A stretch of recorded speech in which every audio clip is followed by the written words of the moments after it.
Hello friends, welcome to D-Learning Hub. Today we are going to talk about some of powerful command line tools we can use to fix some issues related to Windows computer. Okay, let's go to the command prompt as administrator. So our first tool here is netsh. This command can be used to reset various network settings which might be causing network connectivity issues. Type netsh space winsock space reset. When you run winsock reset, it resets the Windows catalog to its default configuration, which resolves issues such as inability to access the internet or browse web page, problems with network connectivity such as being unable to connect to certain websites or services, errors indicating WinSock related issues such as WinSock error or socket error. Let's go to our next command, netsh space int space ip space reset.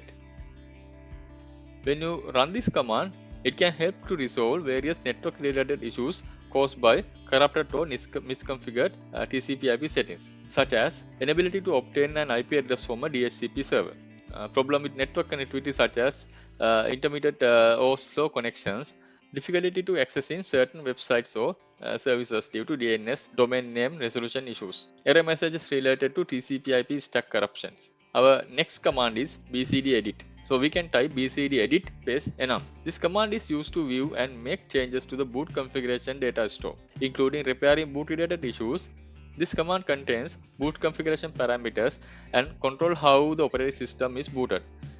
By running this command, it will list entries in the bcd store, which is useful for diagnosing boot related issues by providing insight into the current boot configuration. Okay, our last tool is sfc scan now. Type sfc scan now.